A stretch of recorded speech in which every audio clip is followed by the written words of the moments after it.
Okay. All right. Let's start the music and do this.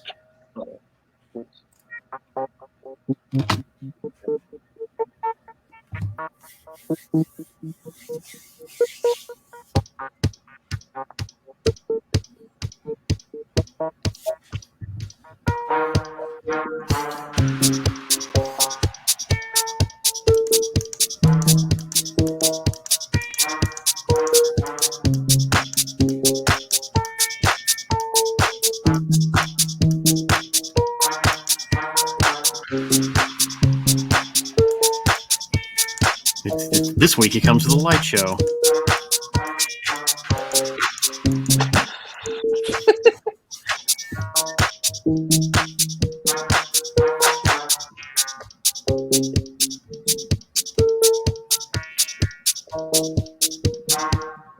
Well, hello everyone. Welcome to Hola. another episode of Reality Breached Live. Hi, I'm your host, Sergio. That was our theme music provided by the one and only Daniel Key. No, Keza Mouse, I think is what he goes by on what's that streaming service that's not Spotify? That's SoundCloud. That's the one. It's Keza Mouse. Good luck finding it. Okay. All right, we're gonna remove that screen. This week I have two guys with me. Two. How's it going, Reed? Going good. How is it for you, Sergio? Fantastic. You sounded a little bit like a robot there, so this should be fun. Oh no. With that connection. Alden. Heyo. That's what you got? That's it? That's it? Just Listen to the Dead Scene Kids. Oh, that's right. That's right. Yeah, Alden from the world famous Dead Scene Kids podcast. Listen to the Dead Scene Kids. DSK. We have a fourth member on our podcast this week. It is my PlayStation 5, guys. I got a PlayStation 5. See it right there? Yeah. Sergio's going to play Elden Ring with Hunter and I. He already said it. He said it off camera. No, I'm not going to do that. Yes, he is. He's going to play Elden Ring. He's going to be a faith build, but then he's going to turn over his life. Not. That's like the last build I would choose. Sir, I know what you're going to do. You already told us he's going to be a faith build, and then he's going to turn to the dark side, and then go into dark magic. He's already told me. It's very much the Dark Vader story, but it's the Dark Sergio story. I'm very excited to see it happen. I will be there for you, like the Friends theme. Yeah, so I don't know where you're writing this Sergio fan fiction, but it is not authorized. Yeah. So I have a PlayStation 5. I haven't even opened it yet. I've had it a few days, and the reason I haven't opened it is because I don't want to. I'm currently sitting on like 2 more months worth of Xbox Game Pass. Okay. On my Series X that I got for basically free. So I don't want to waste that time. So Okay. I'm going to try to force myself to stare at this PlayStation 5 for 3 months.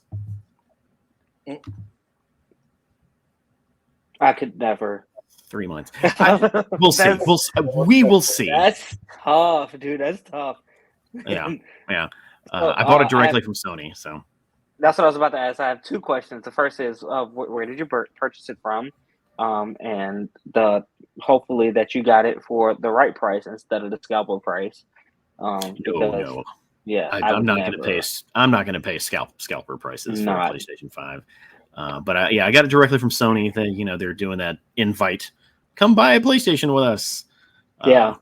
Thing. So that worked out. And as you can see, it's got Horizon. So that's probably what I'm going to play first.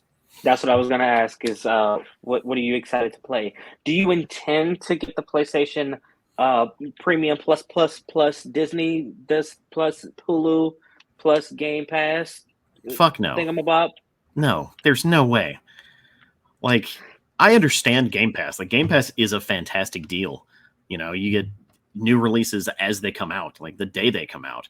On PlayStation, it's like, here's a half-ass back like back catalog of shit that no one's playing. Will you give us an extra $20 for it? No. I got it. No, cancel it. Okay, What are you using it for? What are you playing? Here is my reason that I got it. Because I already had PlayStation Plus, and mine started in like March, right? And it was like, you can get PlayStation Premium for $7, and I was like, why the fuck not? So I just did it. I was like, it was $7.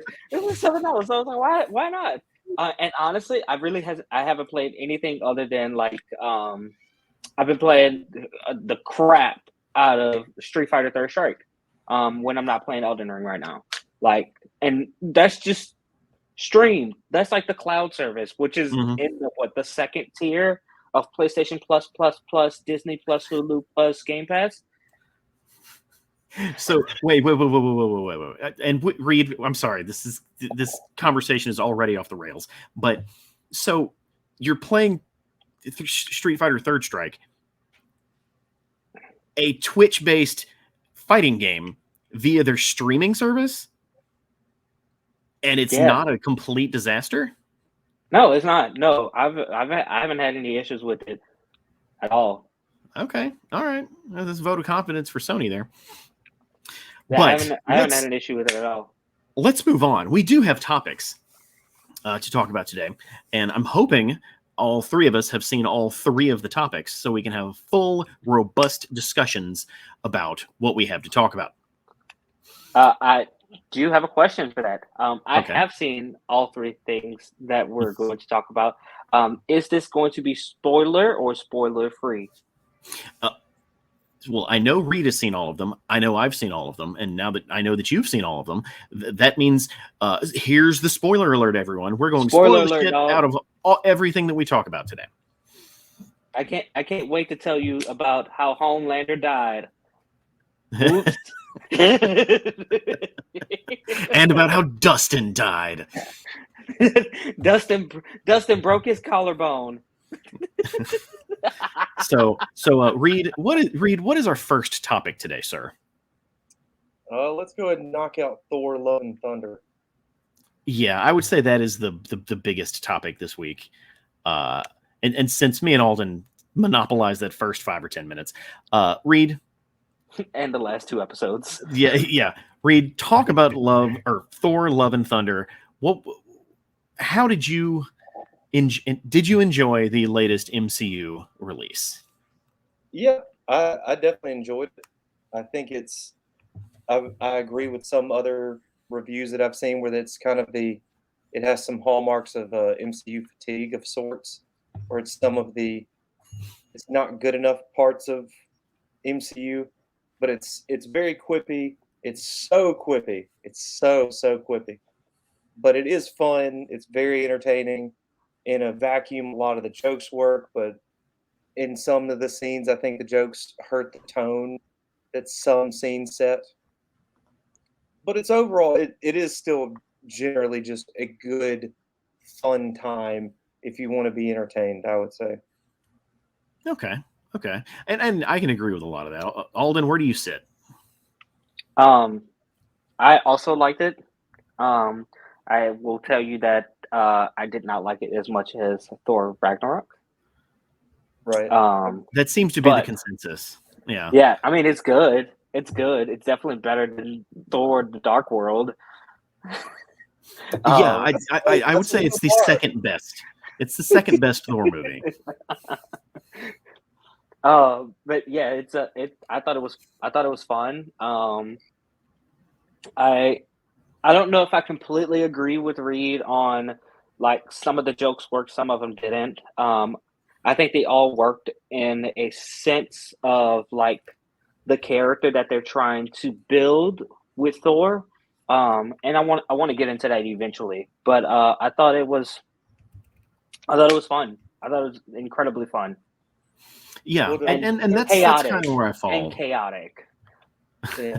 To clarify, I liked all the jokes and they're all fun. I think they hurt some of the tone of the movie. Like when they're trying to be serious, they throw a joke in there. Not that the joke itself isn't funny, just maybe they don't need to put a joke in there in that moment. Yeah. Is what I meant. Yeah. Well, What was yours, Sergio? when it comes to the jokes, I feel like this movie really flirts with the concept of a MCU movie that's too funny. Like the quality of the jokes was, on par with Ragnarok, but there was probably way too many. Like there was a lot that was back to back to back to back. And me and Reed talked about this the other day, and we talked about Thor being a buffoon. And while I don't think he's a buffoon in this movie, I do think they're playing up the fish out of water, completely clueless to what's actually going on version of Thor. And on paper and in practice, it's funny. I just don't know how consistent that is across the board. Like,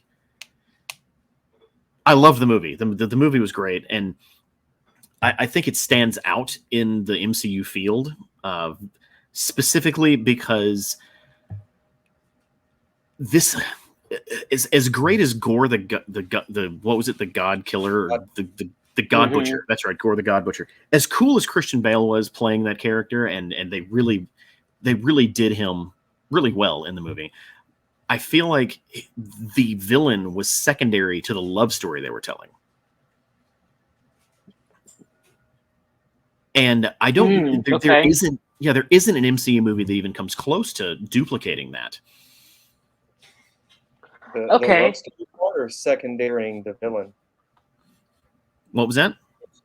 Which one of those do you not see in other ones? Because there probably are ones where the villain is kind of secondary, but there's not a love story. So right. Where the love story is paramount. There's not. This is the only one. Yeah, this movie is like the opposite of Shang-Chi, where there's zero, there's like negative love story, and it's all about building the Shang-Chi character through the villain. And this movie, the villain just happens to be there while they're kind of throwing the Thors into Thor therapy. Okay. A little bit. Thoughts? I can go with that. I do agree. I do agree that it does feel like that Gore takes the back seat, but a lot of the movie I felt like Gore was carrying it, because like he is the most serious part of the film, and I honestly thought that would have been Valkyrie. From the way that the trailers are portrayed, is that Valkyrie is like, she's incredibly tired of being king. She's bored. She's tired of doing all of this crap with, like, it just felt like she was doing paperwork after paperwork after meeting is what that trailer like gives us. And then, which I thought about in the middle of the night one day, I was like, man, we never got to see Valkyrie in at the palace of gods, where she's like, this is the best day of my life. It's like, we never got to see that. And so like, it was that parallel, because I thought that would have been the serious part of Thor, which would have been Valkyrie, but it was really Gore. I felt like he carried it when it came to seriousness. And he tried to throw like little jokes in there. For instance, like the scene where he's in the cage with the children, and he was like, I wanted to tell a joke, and it's like, this, and he like breaks the head of the snake, and he was like, the kids are terrified. He's like, okay, this doesn't work for me. So I felt like they were like, okay, so this guy's not funny, he's terrifying, and every moment with him is terrifying, because he is, even when he's trying to be funny. So I felt like a lot of the film he carried. Okay. Yeah, I can get with that too. I did like Gore the God Butcher too. So the love story part I care less about, but I can get with that about Gore the God Butcher. He was some of the better part, because God knows he was somehow he's the brief stop to the humor. Exactly. Humor is used to break the tension. He's breaking all the humor. Oh, that's a really good way to look at it. Yeah, I didn't think about that. I'm saying that. there's a parallel to Gore as well, which was he and Jane are kind of the same.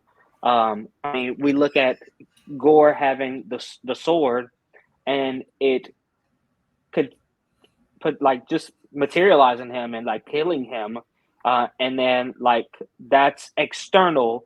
But Jane has the exact same thing happening, which is internal, which is cancer. So like he's getting the same cancerous effect with this sword, where she's getting the opposite, and this hammer's kind of killing her, but also keeping her alive at the same time, and not getting better because of this internal. So like it was a parallel for both.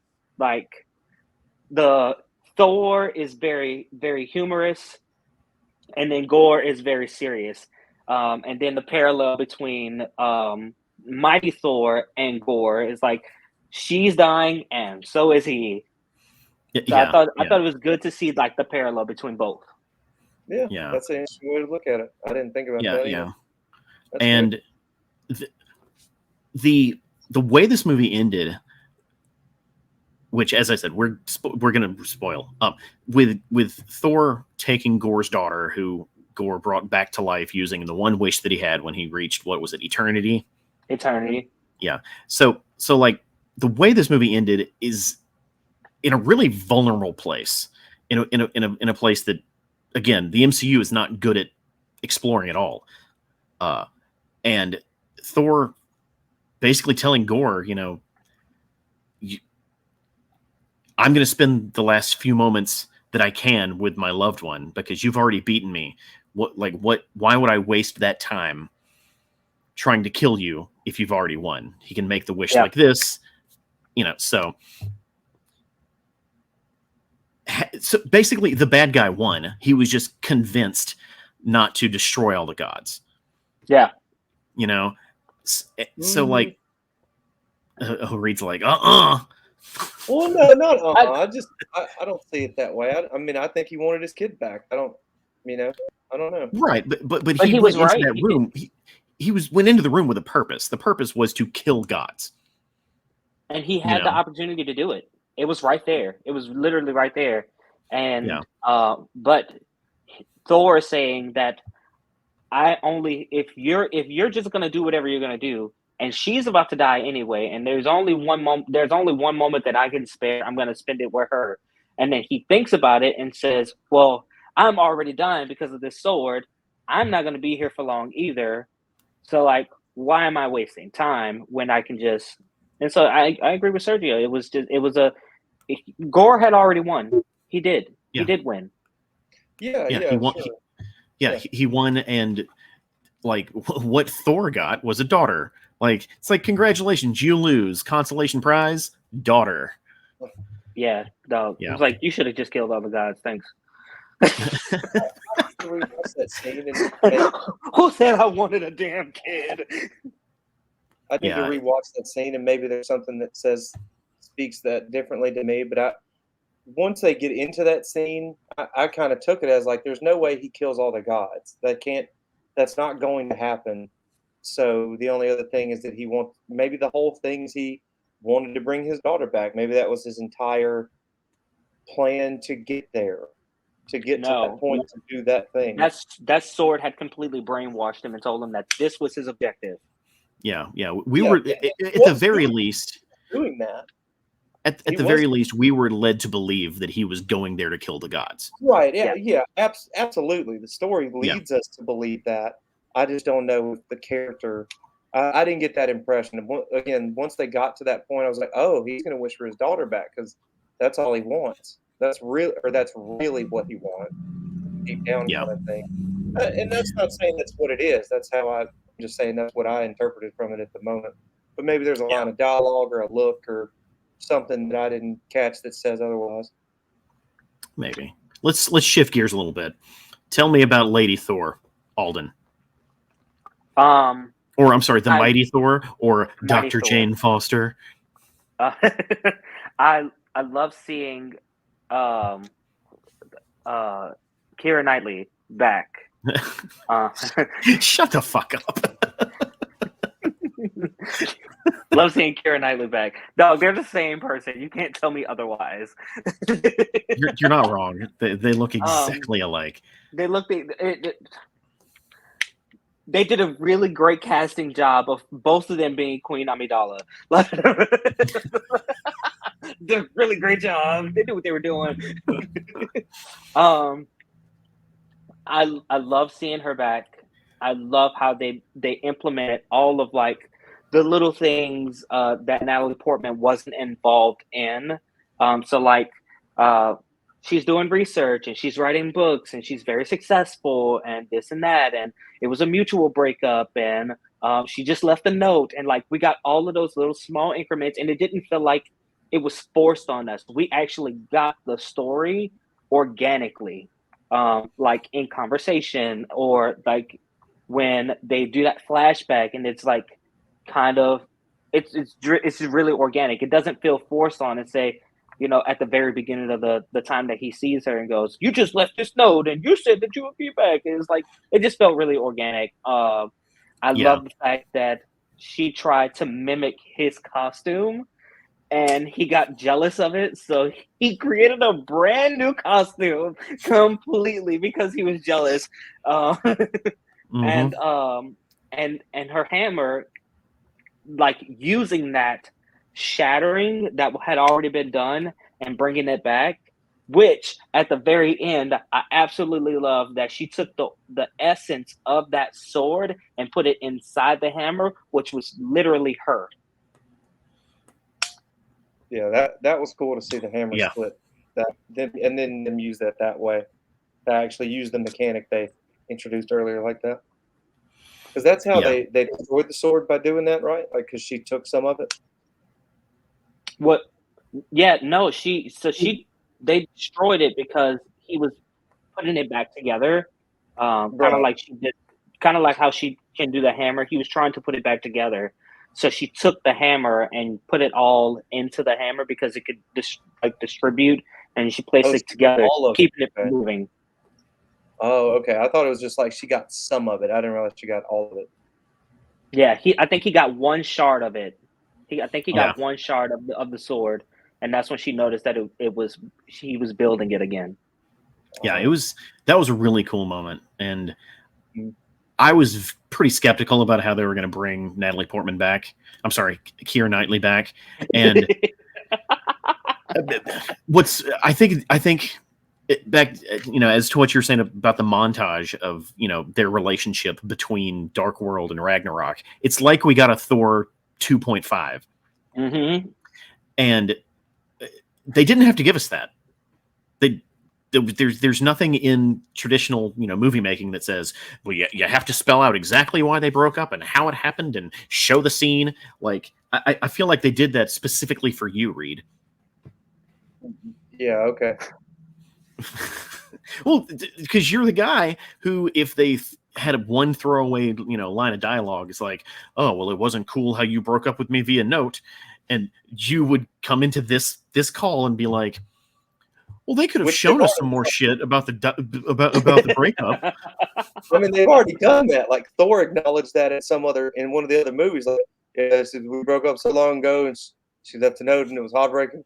It's terrible. It's already happened. Like that, and that's a good. I probably have thought that before. It's like I wish we'd have seen, which is some of the to jump to me, I guess, about this. I feel like this almost could have been another movie or a little mini series, or no idea what to call it, but just something else. Like I feel like they shortchange a little bit of Mighty Thor, a little bit in the movie, that they do have to. They shove all that in there, which is fine. It is cool to see that montage. I am glad to see that aspect of their relationship, which we never got to see. The movies never did a good job for. And she just very quickly becomes Thor because of an enchantment, seemingly. And so I feel like I would have liked to have almost seen a Mighty Thor movie after seeing this. Not that she was bad or anything, just almost just wish I'd have seen a Mighty Thor movie. Like maybe she had one rod just for herself, and we see her time as Thor. I don't know. I don't know, man. People don't stay dead. Things that that's what Thor No, 5 they is going to don't. be. No, they don't. It's going to be the mighty Thor in Valhalla killing dead people. Yeah, people don't stay dead, dog. Like, No, first you're off, right. That's right. I mean, she's not a god. Technically, she's not a god. She just wields the power of a god, as Odin said. Um, she just wields it, and she goes to Valhalla. She's technically not supposed to go to Valhalla because she is not a god. But here she is, and Through her Idris actions, Elba. she earned her way there. Right. Yeah, And then like Idris Elba, when we think about not him as a character, but him as a person, like he was like done with Marvel for like he's like, I'm done. I'm not coming back. You killed me off. Cool. Good. I can move on with my life. He came back as Heimdall. Mm-hmm. So How fucked up is it that even in Valhalla, he's still the doorman? I don't think he's the doorman. I think it's the only person she knew. Yeah, and the audience was here to see. I get what you mean, and it's a cute, funny That's not a doorman. Well, guys, as much fun as it's been talking about Thor, we have to move on to one of our other topics. And I'm just gonna last thing. Okay. Taika Waititi was asked by Marvel. They're like, "Hey, we like Thor Ragnarok. Everybody loved it. It's in their top 5. Can you do it again?" And he was like, "I'm gonna take these balls and I'm gonna put them on the wall. Is that okay?" And they're like, "Do it." And they went balls to the wall, 100%. Yeah. Taika Waititi, he possibly could. Like, the only thing about that movie that felt very forced is Guardians. Guardians is literally the only thing about that film. The fact that you forgot about it, that is the only moments of that film that feels forced. Well, he was put into that scenario. Like he had to do it. He had to, And because they're that's like, how "Yeah, Endgame 10 ended. minutes." Yeah. Yeah. 10 minutes, get out of here. And that's kind of another thing with the Mighty Thor comment I made. I was looking forward to that being a movie, Thor with the Guardians of the Galaxy, and I was totally okay with it. It's just a Nope. throwaway thing, and it's nothing. It's kind of sad to see that. I was okay with it. Yeah. Last thing, I don't know if you saw this news story, but it's really funny. Taika Waititi, of course, is working on a Star Wars project, and Yes. When they were filming Thor, he actually asked Keira Knightley, "Hey, are you interested in being in a Star Wars movie?" Completely forget that she's Padme. Yeah, like he completely forgot she played Queen Amidala. I loved it. Thought, or he just the way it worded, and she answered kind of in a funny way. Well, like, why would you ask her that?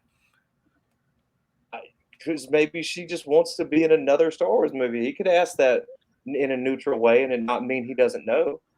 That's why He fucking forgot. He completely forgot. Yeah. That's why I'm asking if it was clear. The amount of shrooms that man is probably on, he definitely forgot. He definitely forgot.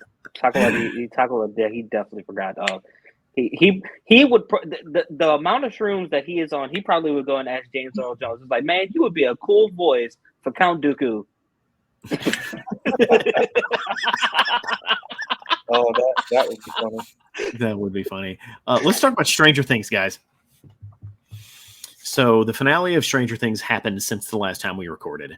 They gave us 2 episodes, both of which I believe were feature movie length. One was like an hour and a half, and one was 2.5 hours. 2.5 hours. Yeah. Yeah. For clarity, are we talking about just the last 2 episodes or the whole season? Well, we did talk about Stranger Things the first half in a previous episode. I'd like to focus on the finale, but we can cover the whole last season, like that. Our whole season. That's not a problem. It's complete now. Yeah. I'm going to go first on this one because I feel like I'm just pulling the pin on this grenade. Guys, I don't think Stranger Things is that good, just as a property. Oh, okay, the whole thing. Yeah, and I think it took 4 years for me to realize that, because the first few seasons are smeared so grossly with like 80s tchotchkes and shit. You know, like this season was so bloated. they couldn't service all of the characters properly, even though it was bloated. They don't ever kill any main characters off, so the cast just keeps growing and growing and growing and growing. And like, either one of you guys, tell me something significant that created character building for the character Nancy. Nothing. You're right. Nothing. Absolutely nothing. Nancy's a main fucking character. Mike's character. But she has Mike. she has no character development other than the fact that she's connected to Mike, and the fact that she lost her best friend in the Upside Down. That's literally the only thing. But as far as like when it comes to character development, she has none. She just all of a sudden became this badass out of nowhere. Yeah. I feel like I never thought about that. When Stranger Things was spooky because it was mysterious, it was great because you didn't know why it's so scary, because it's a mystery. But as soon as you bring out this fucking noodle looking bad guy in season 4, that I hated Vecna. Hated Vecna. Just it was like budget Freddy Krueger. Oh, okay. Yeah. Who is the voice of Vecna? Yeah, just go ahead. Somebody else talk. Like, I do agree with you. This fucking fourth season is bad. It's bad. Season 4 is bad. I like season 4, and I like season 4 only for the simple fact that I think I dislike season 2 so much, and it was okay. But considering that going from season 1, which was like really ominous and not knowing what's going on, and just seeing Joyce go from like 0 to 1,000, and them not knowing what they wanted to do with the show in season 2, I could feel the difference in them not knowing what they wanted to do. And then season 3, they're like, okay, so now we got a horse. Now we just need to figure out how to ride it. And season 4 is like, now we know the horse, and now we know how to ride it. Let's go somewhere. And that it finally feels like we're going somewhere in season 4. And I think I like it as so much because we're getting the full story of Will. I know a lot of people hate Will. I think Will is seriously the key to this entire series. Other than him grabbing the back of his neck and saying he's still here. But like, I think he's the key to the entire series. I hate that shit too. And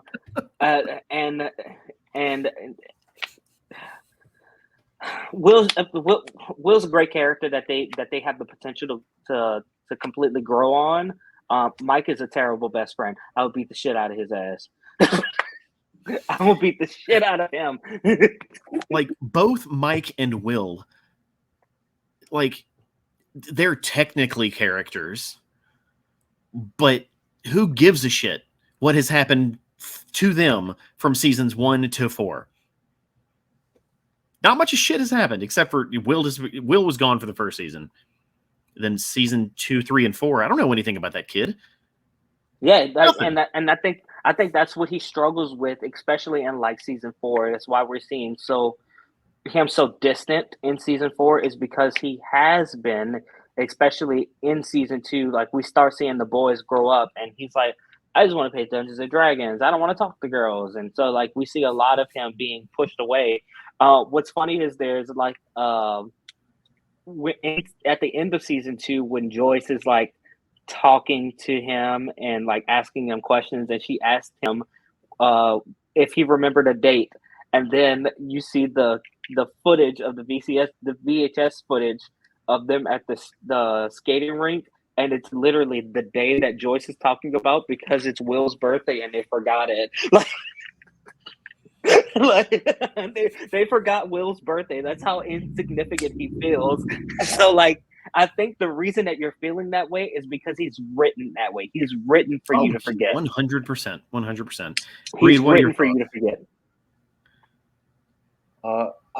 When you said that it's bad, Sergio, were you saying season 4 is bad? It's gotten progressively, like, transparent in its badness. I think it might have been bad the whole time. I'm just now realizing it. I don't necessarily agree. I guess I'm not like fanatically in love with the show as there might be some people who are. I do enjoy it, but I've enjoyed season 4 more than I enjoyed season 3, and it's been a while since I've seen season 1 and 2. I know season 1. I remember definitely liking season 1. 2, I don't recall exactly. Like the thing you're talking about, Alden, with the VHS tape and Joyce. I can't even really remember that scene. So maybe I need to rewatch season 1 and 2. But No, you don't need to. You don't. That's the thing. You don't need to. You don't. All right. Well, season 2 is really when we find out that Will is actually a part of Vecna. Will, in my opinion, I think Will is a Demogorgon. Oh yeah, he had the dart, wasn't it? That was season 2. Yeah, whatever they call it. Yeah. And that's how they got it out of him, by them talking to him. Oh yeah, because what was it? Toward the end, they had him like in a hot or cold state or something. They were trying to deal with it, or something like that. Season 4, I liked. All in all, there's parts of it I don't care for, and parts that don't make sense or seem dumb. But just overall, I did enjoy it, and the characters, and the only part of it I don't care about between, I guess it's season 3 where they introduce it. I don't care about the Russia shit. I really don't. They need. Hey man, that's what the 70s and 80s were about, man. KGB is after us. Get them now. Like, yeah, sure. I can at least kind of understand it for season 3. Fine. I still think it's dumb, but I kind of get it, like what you just said. But this stuff in season 4, it's such a that's probably my least desirable part. Is all of the Russia shit is just, I hate it so much. It's so useless, and especially by the end, where the adults are like making these leaps of logic and assumptions that they have no reason, they barely have any reason to even do them. Is, if we fight the demo dogs, it'll help the kids. Like, you don't know that at all. You're making such a lucky guess that this is going to work. It's a good assumption. It's a good assumption because it is a hive mind, but I totally understand, because I definitely had the same thoughts. That's so forced. So fucking forced. There's a touch of fairness to that. Sure, they don't know at all what the other characters are doing, though, is more to the point. They have no reason to think it's going to work when they need it to work at all. They just wanted them to do some shit. And in a vacuum, it's cool shit, kind of.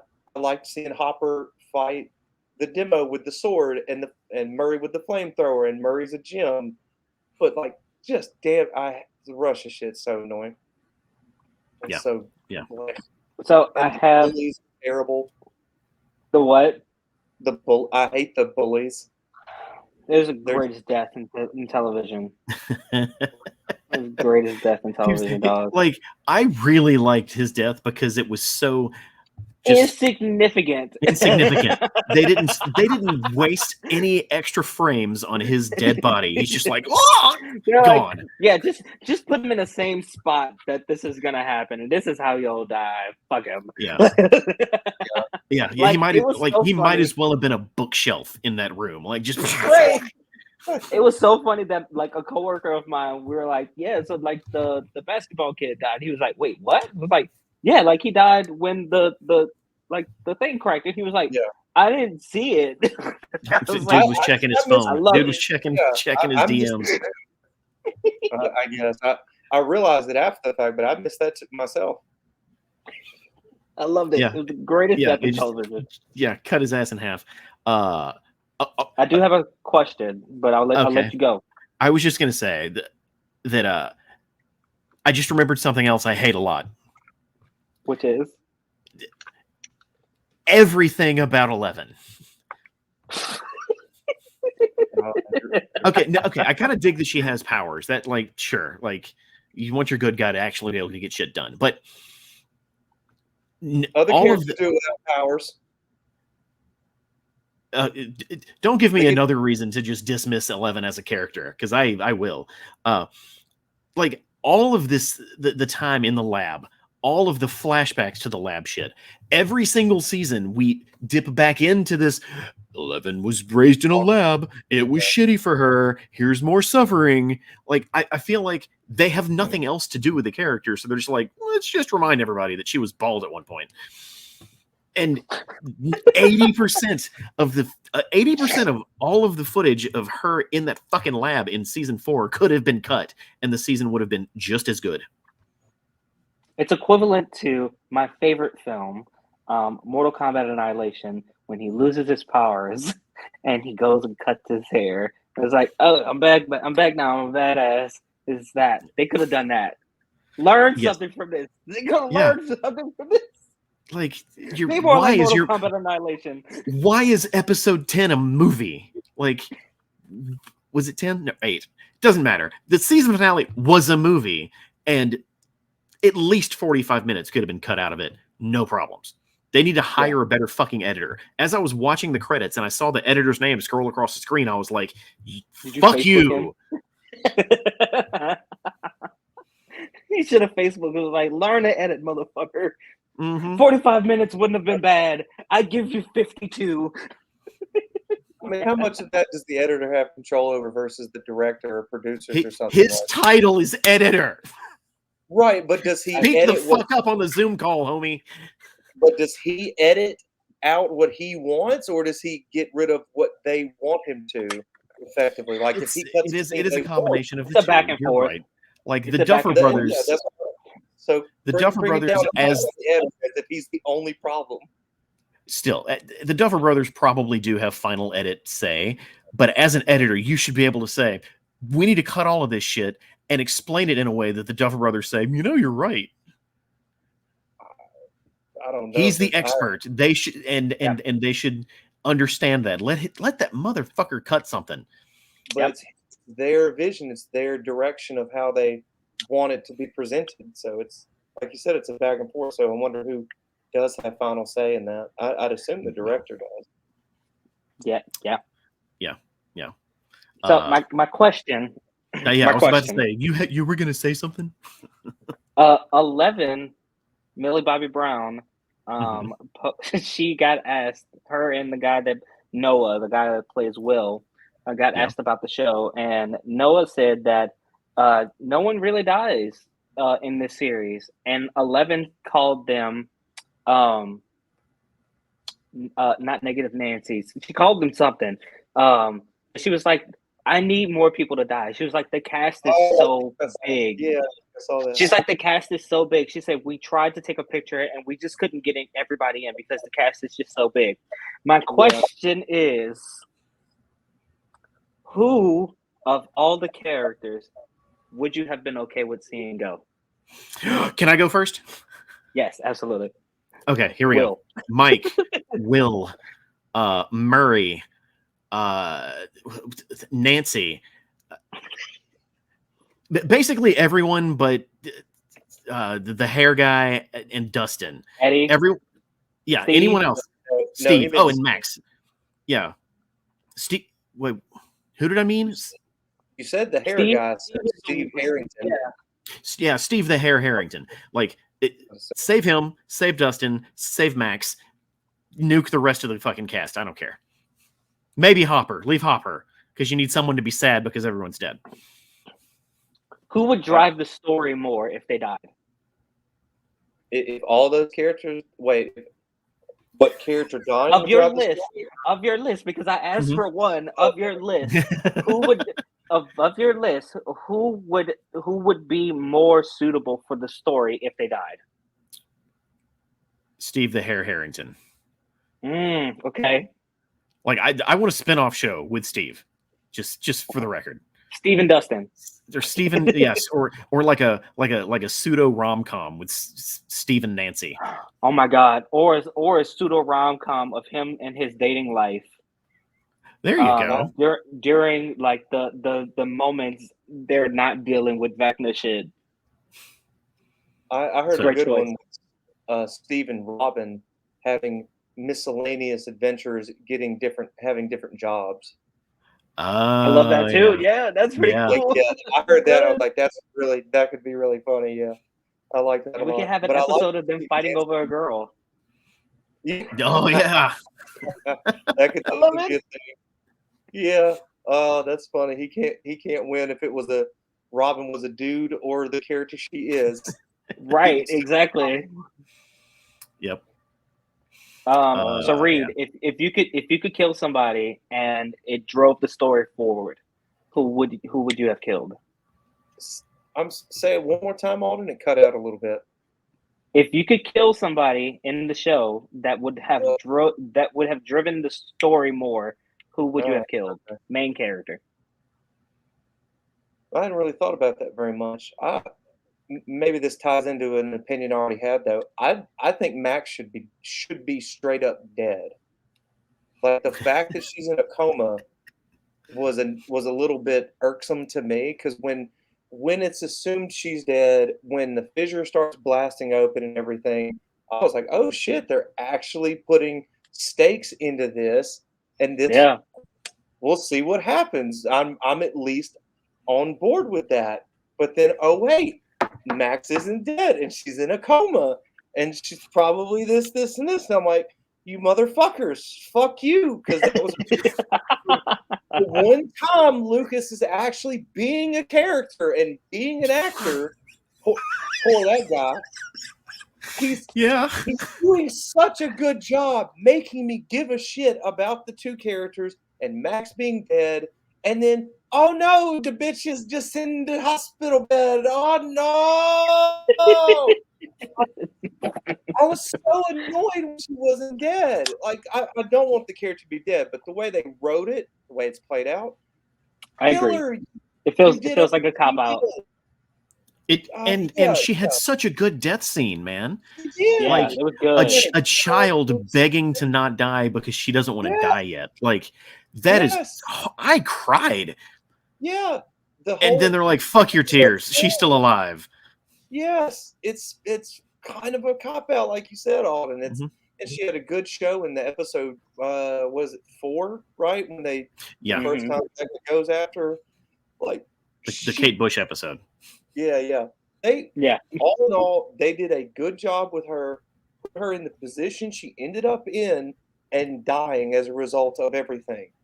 And it's heartbreaking, and it's wonderful and beautiful, and it's just cheapened by having her alive. I actually do agree with that. They should have stuck with their guns. Yeah. Right. Well, my answer is Jonathan. Jonathan? Oh, absolutely. Yeah. What's that? My answer is Jonathan. He would have affected half of the cast just with him dying. It would have affected Nancy. It would have affected Jonathan. I mean, it would have affected Steve. It would have affected Dustin. It would have affected Mike. It would have affected Will. It would have affected Joyce, which would have affected Hopper. I think Jonathan should have died. Yeah. I think Jonathan should have died. Yeah. Oh man, kill him for episode 1, season 5. Kill Jonathan. Hashtag kill Jonathan.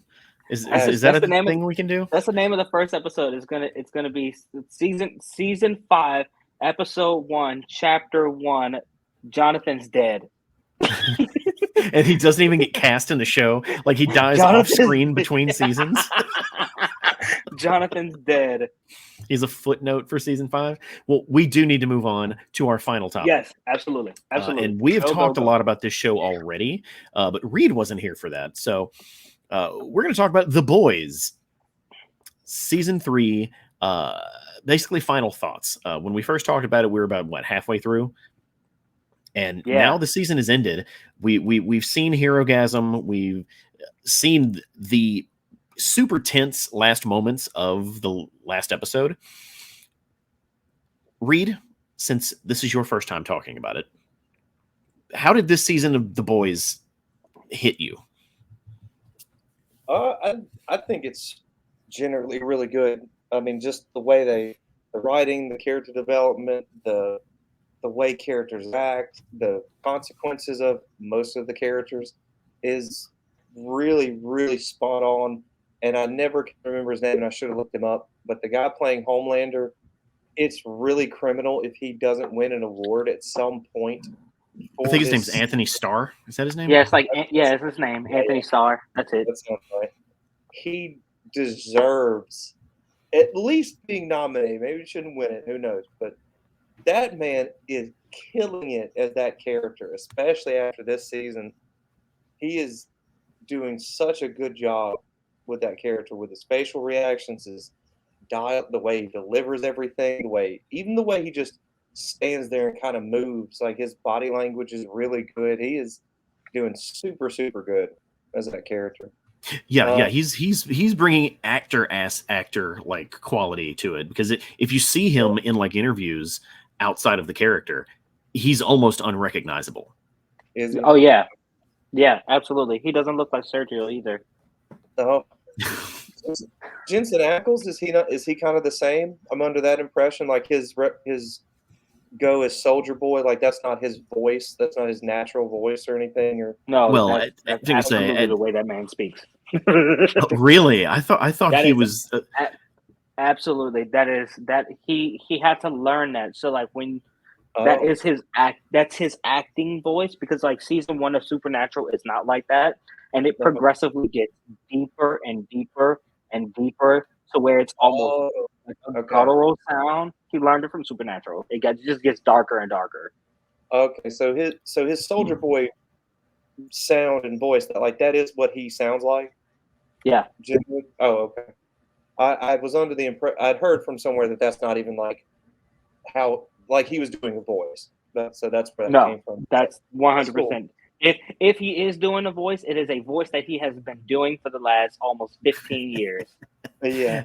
Okay. That or the voice that he chose is no different. Right, exactly. I'm doing a voice, guys. Sure you are. I also think that I really like the myriad of characters in the show. There really is kind of characters for a lot of archetypes that people can like. Like you do have the really good character, like Starlight is trying to be. She's the quintessential good character. You have the broken, somewhat good maid. You have Butcher, who's a son of a bitch kind of character. You have Mother's Milk, who's a hard-nosed good character. You have a lot of character types in all of these characters, and they're all very different from each other. Yeah, I like it a lot because you can mix them really well when you pair them up with certain people, or it's fun to see certain types of characters with each other that you don't see, or they're just entertaining. Like The Deep is such a fucking bitch. I love The Deep so much, man. He's really fucking. He's enjoyably pathetic to hate. Yeah, absolutely. It triggered something off to me. Continue. It really triggered something for me. It triggered something for me. What? Well, go ahead. I wanted A-Train to die. I wanted A-Train to die so bad. Oh. God, like, fuck me, dog. Yes. Man, A-Train should have died. I wanted Starlight to just blow his brains out when he went and snitched and got her ex-boyfriend killed. It was like, kill him now. Fuck you, A-Train. It was hilarious that like after all the things that he did with the racist guy, that they gave him his heart. And I'm like, this is fantastic writing. They did some wild shit with his character this season. Yeah. I just wanted A-Train to die so bad. I was like, dude, you have deserved it from the very beginning of this show. You are the reason all of this show exists. Please die a painful death. Yeah. But no, I didn't get it. I kind of wish A-Train wasn't a whole bitch that he kind of is. Like, I wish he would have grown. If he would have grown, I would have been okay with him. But he just stood the time of being a bitch the entire time. He did not waver. I'm glad you say it that way, because I do think if they not tried, I think they did. He did, like, minusculely. I don't know if you can see it because the lighting is bad and I'm bad at it. Like, he has a little bit of growth in this season, I believe. but I'm really glad to see his brother kind of shove it back at him, even though maybe it's not 100% justified because his brother doesn't understand what's changed for him a little bit. But still, it was really cathartic in some way to see his brother just shit on him, and sad. Like it's all these things. Like that's a really short, but it's a really good scene for that character.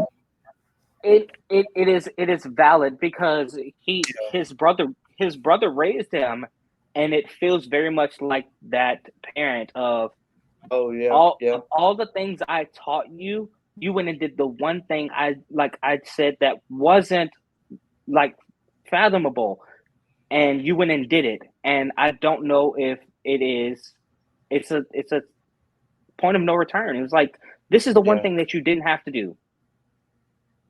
The one thing that you didn't have to do is like now that you did that for him, it's like now you killed this person in the name of me. Now that's on my conscience. Right. Yeah. Mm-hmm. Yeah. That's good. Yeah. That's what the show does. It's definitely one of the best shows on right now. If other people don't know it, anybody who's like, that's a superhero show, you're really selling it so short. Mm-hmm. I'm also very tired of seeing. I'm tired of seeing Homelander cry and be a bitch. And like every moment with Soldier Boy was like, God, this is awkward as hell. Like every moment with Soldier Boy was awkward and homophobic and racist and sexist, and like everything was so terrible about him until he said, I just wished I wouldn't have raised a bitch or pussy. And I'm like, God, yes. I'm so sick of you crying, Homelander. Stop being a bitch. And I can't wait until they kill that kid. Oh, man. The glorious death. It'll be the second best death. Is when they kill that child. Yeah, I like. Go ahead, Sergio. For the past 2 seasons, I've been open about The Boys is my favorite show. It's the best thing on TV right now, and it would be a tall order to like remove that from the top of the whatever. This season was as good, if not better, than the first 2. It had a better ending. Like the climax at the very end, like I was on pins and needles because unlike watching a show like Stranger Things, there are actual stakes here. They do kill characters, any one of the characters in that could have died, and it wouldn't have seemed out of place. Yeah. R.I.P. Noir. See, the thing is, Noir showed up in season 3, and I thought his ass was dead when May gave him the peanuts.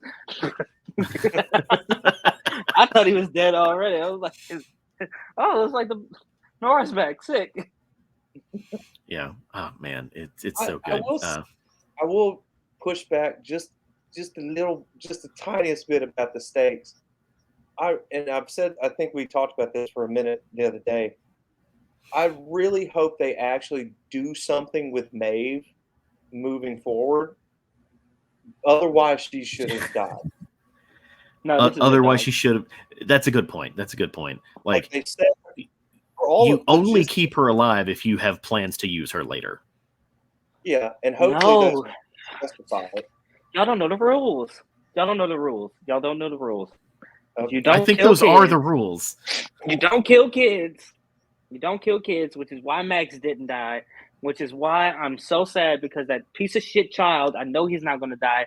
You don't kill kids, and the gays don't die. She's going to go and live her lesbian life, y'all. The gays don't die. You don't kill the gays. You don't kill kids, and you don't kill the gays. Oh my God. I don't. You're probably right. I need to see some evidence for that. I got to do some fucking research. Well, guys, we're out of time. We are out of time. Oh, excuse me. I just want to throw out. This is probably what we're going to be talking about next time. Are you ready? Huh? The Miss Marvel. That finale tomorrow will be out tomorrow. So we'll probably talk about that. Resident Evil has a show on Netflix that's going to be out in like 2 days. The one that's not animated. The one that's not animated. I What's don't that think it's about? animated. Is It's it? on. Is it a? It's so there's a virus, right? Oh my god! We are not about to explain Resident Evil to Reed. No. Resident Evil It's a is show on it is Netflix, a- man. It is a almost a 30-year series. We are not about to explain Resident Evil to Reed. We might as well just explain Star Wars to his ass. Like, So they're stars. Which game is it based on? How about that? I don't know. I don't know. It hasn't aired yet, Reed. It's. So there's not I'm- a trailer. You hadn't read anything. It's completely dark. You know nothing. Look.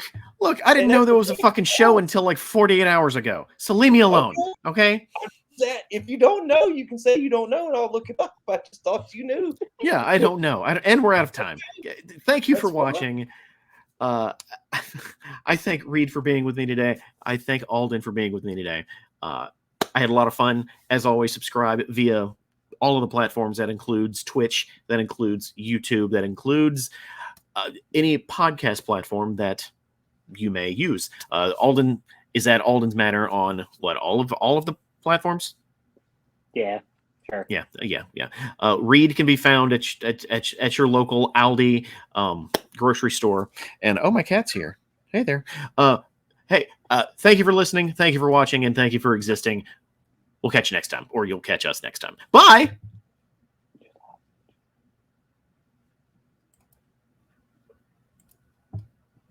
Jesus Christ, where is it?